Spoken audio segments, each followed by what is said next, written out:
एक बार फिर हाजिर हुआ हूँ आप लोगों के सामने। और सबसे पहले मैं आप सबका आपके अपने YouTube चैनल बालाजी कोचिंग में स्वागत करता हूँ। यहाँ पर मैं उपस्थित हुआ हूँ आप लोगों के सामने आज एक नए वीडियो के साथ, एक नए टॉपिक के साथ। और सबसे पहले आप लोगों ने अगर अभी तक हमारे YouTube चैनल को सब्सक्राइब नहीं किया है तो कृपया चैनल को सब्सक्राइब करें। और आज की जो क्लास होगी विज्ञान पर आधारित होगी, साइंस पर, तो आप लोग कृपया करके वीडियो पर अंत तक बने रहें। और मैं आप लोगों को आज बहुत सारी जानकारियां देने वाला हूं। यहाँ पर सबसे पहले यहाँ पर हम बेसिक बात करेंगे तो थोड़ा विज्ञान की, साइंस की। तो यहाँ पर ये जो विज्ञान होती है, विज्ञान के मुख्यतः 3 प्रकार माने गए हैं: फिजिक्स, केमिस्ट्री, बायोलॉजी। भौतिक विज्ञान, रसायन विज्ञान और जीव विज्ञान। एग्जाम की दृष्टि से यहाँ पर फिजिक्स, केमिस्ट्री और बायोलॉजी तीनों बहुत ही इम्पोर्टेंट होते हैं। और हमें इन सबको सेक्शन बाय सेक्शन मतलब अच्छे से बांट के और इनको हमें पढ़ना होता है। तो फिजिक्स के अगर देखा जाए विज्ञान, तो विज्ञान क्या है? अगर विज्ञान क्या है तो किसी भी कोई भी वस्तु है, अगर हम उसके विषय में कुछ विशेष अध्ययन कर रहे हैं या कोई विशेष नॉलेज एकत्रित कर रहे हैं तो वही क्या है? विज्ञान है। यहाँ पर अगर विज्ञान देखा जाए तो फिजिक्स के भी 2 टाइप पढ़ते हैं, सूक्ष्म भौतिकी और स्थूल। केमिस्ट्री के तो बहुत सारे पार्ट होते हैं, यहाँ पर कम से कम 20+ पार्ट होते हैं, लेकिन यहाँ पर मुख्यतः इनको हम अकार्बनिक रसायन और कार्बनिक रसायन, और एक होता है तीसरा जैविक रसायन। वैसे बहुत सारे होते हैं, हमने आपको पहले ही बताया। इनमें से हम 3 को ज़्यादा महत्वपूर्ण मानते हैं और इनको पढ़ते हैं, यही से क्वेश्चन ज़्यादा एग्जाम में बनते हैं। और वैसे केमिस्ट्री के और भी शाखाएं होती हैं। बायोलॉजी जो होती है जीव विज्ञान, जीव विज्ञान की मेन 2 शाखाएं होती हैं। एक होती है बॉटनी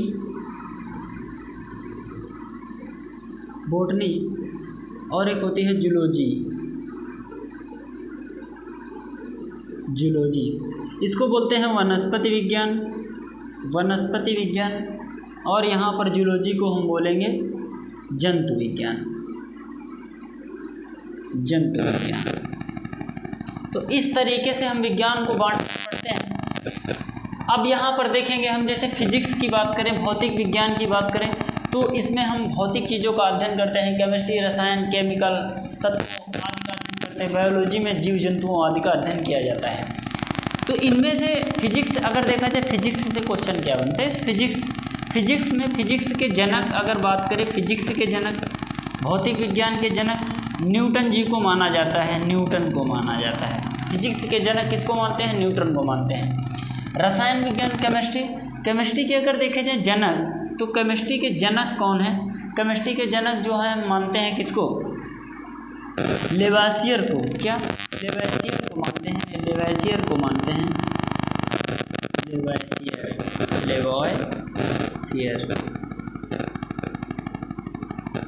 और अगर देखा जाए बायोलॉजी, तो बायोलॉजी आपको पता है, बायोलॉजी के जनक हैं अरस्तु। ये वही अरस्तु है दोस्तों जो कि सिकंदर महान के गुरु हुआ करते थे। और आप लोगों ने सिकंदर का तो नाम सुना होगा कि वो एक बार विश्व विजेता बनने की चाह में और वो अरस्तु, वही सिकंदर जिसके नाम अरस्तु, तो वही बायोलॉजी जीव विज्ञान के जनक माने जाते हैं। वैसे यहाँ पे जीव विज्ञान और जंतु विज्ञान दोनों के जनक मानते हैं हम अरस्तु को। और वहीं पर ये बॉटनी के जनक, अगर वनस्पति विज्ञान के जनक की बात करें तो इसको मानते हैं हम थियोफ्रेस्टस साहब को हम मानते हैं। थियोफ्रेस्टस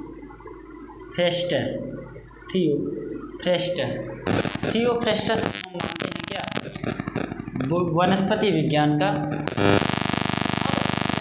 अगर हम एग्जाम की दृष्टि से देखें, यहाँ पर हम आपको पढ़ाने के हवाले हैं, स्टार्ट करने वाले हैं जीव विज्ञान से, क्योंकि अक्सर बहुत सारे एग्जाम होते हैं जो एक दिवसीय प्रतियोगी परीक्षाएं होती हैं, उनमें से जीव विज्ञान से क्वेश्चन बहुत सारे बनते हैं। और तो आइए स्टार्ट करते हैं। हम पढ़ेंगे सब, जीव विज्ञान भी पढ़ेंगे, रसायन विज्ञान भी पढ़ेंगे, भौतिक विज्ञान भी पढ़ेंगे अच्छे से। लेकिन यहाँ पर सबसे पहले हम स्टार्ट करेंगे आज जीव विज्ञान। और जीव विज्ञान के अंतर्गत यहाँ पर हम पढ़ने वाले हैं कि एकदम बेसिक से शुरू करेंगे और शुरुआत से शुरू करते हैं। तो आइए देखते हैं आगे। दोस्तों यहाँ पर हम अब बायोलॉजी के अंतर्गत हम क्या पढ़ने वाले हैं, यहाँ पर हम आपको पढ़ाएंगे पोषण से। पोषण टॉपिक होगा पोषण।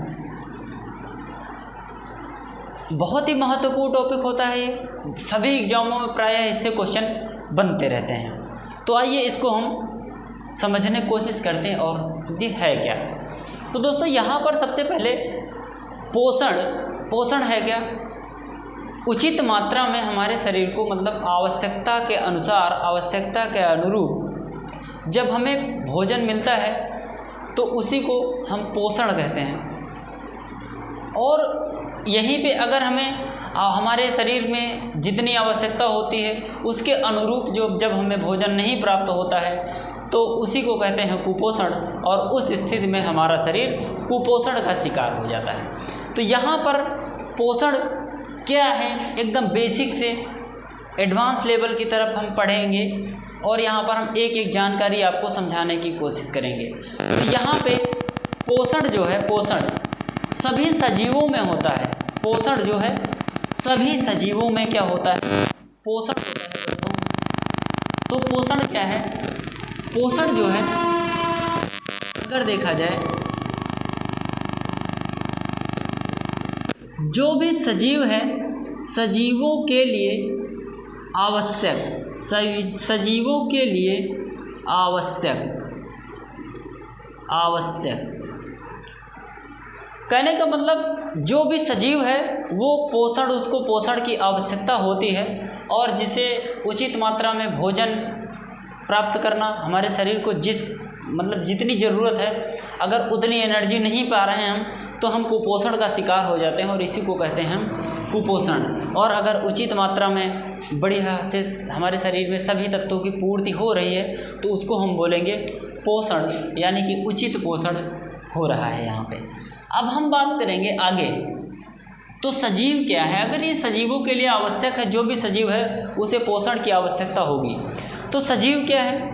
तो सजीवों की पहचान होती है दोस्तों यहाँ पर। सबसे पहले तो ये श्वसन करते हैं। सजीव क्या करते हैं? श्वसन करते हैं। सजीवों के लक्षण क्या होते हैं? सबसे पहले सजीवों में एक श्वसन का गुण पाया जाता है। जितने भी सजीव होते हैं वो उनमें उत्सर्जन का गुण पाया जाता है। उत्सर्जन, जितने भी सजीव होते हैं श्वसन करते हैं, उत्सर्जन करते हैं, इनमें वृद्धि का गुण पाया जाता है। इनमें वृद्धि का गुण भी पाया जाता है सभी सजीवों में, अर्थात सजीवों में वृद्धि का गुण होता है। और अगर कोई चीज़ निर्जीव है तो उसमें वृद्धि नहीं पाएगी। जैसे हम मनुष्य श्वसन करता है, सजीव है तो श्वसन करता है, उत्सर्जन भी करता है। जैसे कि उत्सर्जन के हमारा जो शरीर में हम बहुत सारे तंत्र होते हैं, उत्सर्जन तंत्र, पाचन तंत्र, इसी तरीके से हमारे शरीर में जो उत्सर्जन तंत्र होता है, यानी कि जिसके माध्यम से हमारे शरीर के जो भी अपशिष्ट पदार्थ होते हैं जो बचते हैं वो बाहर निकलते हैं किसी न किसी रूप में, तो वो होता है उत्सर्जन तंत्र। तो इस तरीके यहाँ पे उत्सर्जन करते हैं सभी सजीव। सभी सजीवों में वृद्धि का गुण पाया जाता है। अगर कोई सजीव है छोटा है तो वो क्या होगा, धीरे धीरे बड़ा भी होगा। तो अब हमें उचित भोजन, हमने बताया उचित भोजन प्राप्त करना ही पोषण है। तो अब हमें देखते हैं पोषण के लिए, पोषण अगर हमें अच्छा पोषण चाहिए तो उसके लिए क्या उचित है या फिर क्या प्रमुख है। कुछ प्रमुख पदार्थ हैं, कुछ प्रमुख तत्व हैं, क्या हमें बहुत एक ज़रूरत होती है उनकी, एक और नियमित ज़रूरत होती है उनकी। आइए यहाँ पे देखते हैं। तो सबसे पहले पोषण, यहाँ से पोषण है। पोषण में सबसे पहले हमारे शरीर को बहुत सारे तत्व मिलते हैं। सबसे पहले यहाँ पे हम 1 बाय 1 करके देखेंगे तो हमारे शरीर को जल, विटामिन, प्रोटीन,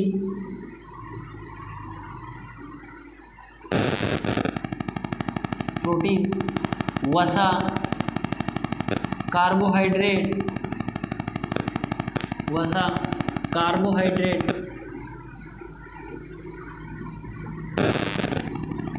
कार्बोहाइड्रेट, मतलब ये कुछ मेन तत्व होते हैं जो कि हमारे शरीर को बहुत ही आवश्यकता होती है इनको।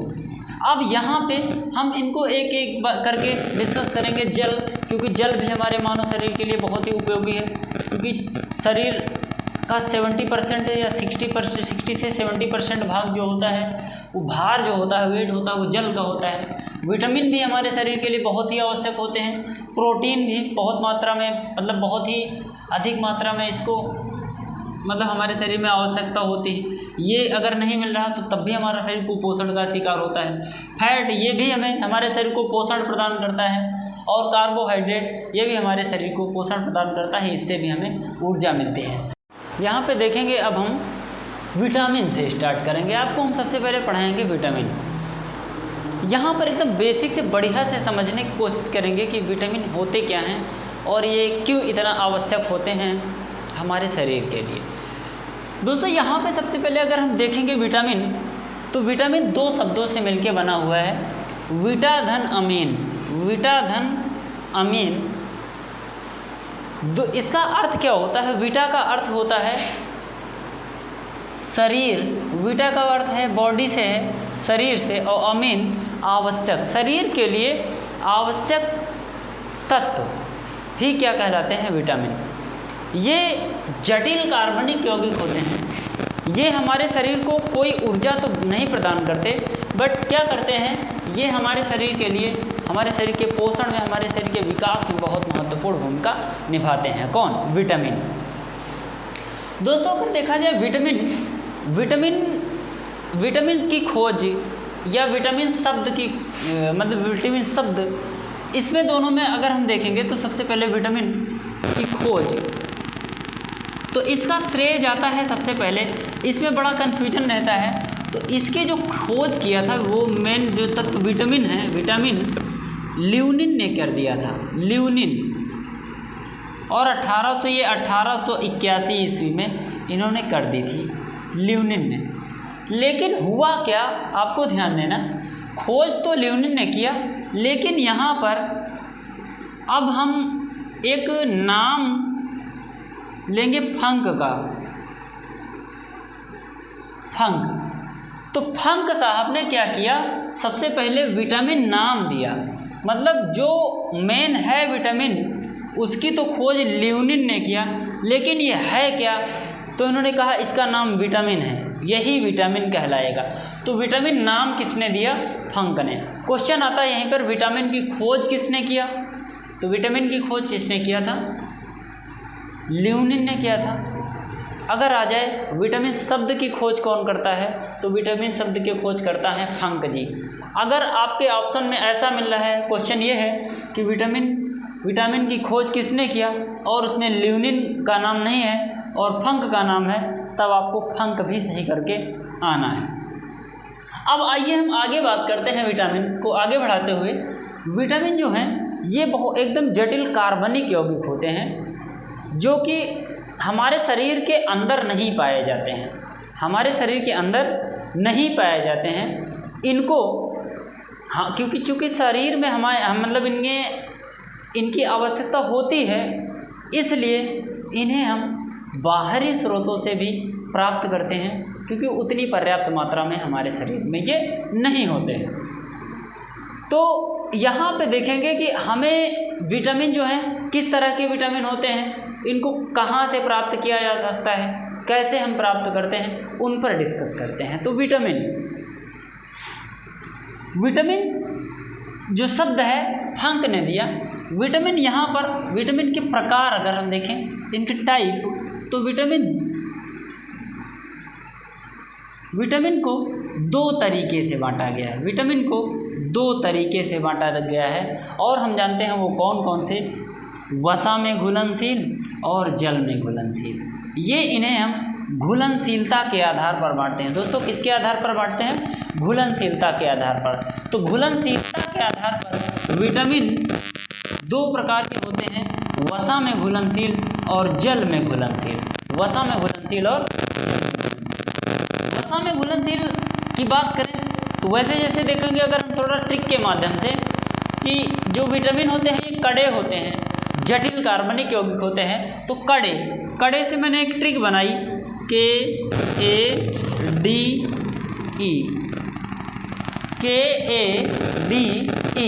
KADE, कड़े विटामिन, कड़े विटामिन।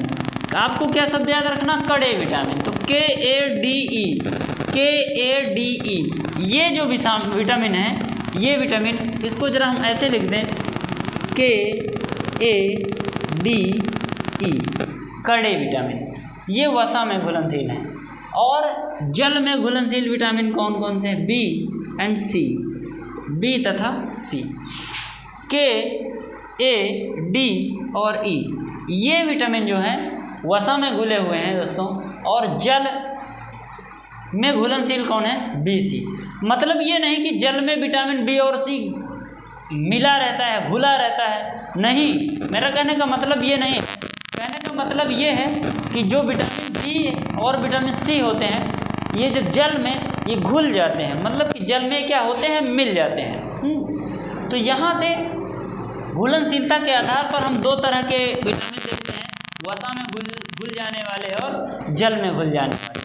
तो हमने देखा कड़े विटामिन, कड़े विटामिन या ADE या KADE कैसे भी, और विटामिन B और C ये जल में घुले हुए होते हैं। अब हम आगे क्या देखेंगे, इनको अगर हम देखा जाए इनके रासायनिक नाम और इनकी कुछ कमी से रोग होते हैं। अब हम इनको बाकी को आगे एक एक पढ़ेंगे तब भी कवर करेंगे, लेकिन आइए सबसे पहले हम आज बेसिक बातें कर रहे हैं, तो यहाँ पर हम बेसिक बातें कर ही लेते हैं। आइए यहाँ पर अब हम देखेंगे जो विटामिन होते हैं इनके कुछ, इनसे कुछ इनके रासायनिक नाम देखे गए हैं, और यहाँ पर हम उनको भी यहाँ पे देखेंगे। जैसे रासायनिक नाम, अगर विटामिन के रासायनिक नाम आ जाए तो आपको कैसे याद रखना है। रथ एक टॉफी है, रथ एक टॉफी है। रेटिनॉल, रा इंडिकेट करेगा रेटिनॉल। रेटिनॉल का मतलब कि विटामिन ए, विटामिन ए का रासायनिक नाम क्या हो जाएगा, रेटिनॉल हो जाएगा। विटामिन बी यहाँ पे है, विटामिन बी का रासायनिक नाम हो जाएगा थायमीन। ए से एस्कॉर्बिक एसिड या एस्कॉर्बिक अम्ल, एस्कॉर्बिक। ये विटामिन डी, ये होगा का से कैल्सीफेरॉल, कैल्सीफेरॉल। टोकोफेरॉल, क्या होता है, टोकोफेरॉल। और यहाँ पे ये फी या के, विटामिन के का रासायनिक नाम होता है फिलोक्विनोन, फिलोक्विनोन, फिलोक्विनोन। यहाँ पर ये रहे विटामिनों के रासायनिक नाम, मतलब कि ये जैसे विटामिन ए, डी, ई के ये चारों पाँचों छः जितने भी हैं, दोनों प्रकार इनके। तो ए का रासायनिक नाम रथ एक टॉफी है, ट्रिक से रेटिनॉल। विटामिन बी का रासायनिक नाम थायमीन, सी का एस्कॉर्बिक, डी का कैल्सीफेरॉल, ई का टोकोफेरॉल, के का विटामिन के का रासायनिक नाम फिलोक्विनोन। अगर यहाँ से देखा जाए मोटे तौर पर इनकी कमी से कौन कौन से रोग होते हैं, तो वैसे विटामिन ए की कमी से रतौंधी होता है, क्या होता है, रतौंधी होता है। विटामिन बी की कमी से बेरी बेरी रोग हो जाता है, बेरी बेरी हो जाता है। यहाँ से सी से स्कर्वी रोग होता है, स्कर्वी विटामिन सी की कमी से होता है। विटामिन डी की कैल्सीफेरॉल की कमी से होता है रिकेट्स, रिकेट्स या सूखा रोग। हालांकि ये बच्चों और वयस्कों में अलग अलग होता है, आगे की क्लास में हम इस पर भी चर्चा करेंगे। विटामिन ई की कमी से होता है बांझपन हो जाता है या नपुंसकता हो जाता है, बांझपन। और यहाँ पर विटामिन के की कमी से फिलोक्विनोन, रक्त का थक्का न जमना, रक्त का थक्का नहीं जमता है, न जमना, रक्त का थक्का न जमना। तो ये कुछ विटामिन से कुछ इंपॉर्टेंट फैक्ट होते हैं जो आपको आने चाहिए। अब हम यहाँ पर इसके आगे आपसे मिलेंगे लेकर अगले वीडियो में इसके पार्ट 2 पर, विटामिन पार्ट 2 पर, और उसमें हम एक एक करके 1 बाय 1 करके सब पर एकदम डीपली चर्चा करेंगे। और कोशिश ये रहेगी कि आपके एग्ज़ाम में उनसे हट के कोई क्वेश्चन नहीं बाहर जाएगा। और यहाँ पर आप लोग इंतज़ार कीजिए और आपसे मुलाकात होगी अगले वीडियो में। दैट्स ऑल, जय हिंद।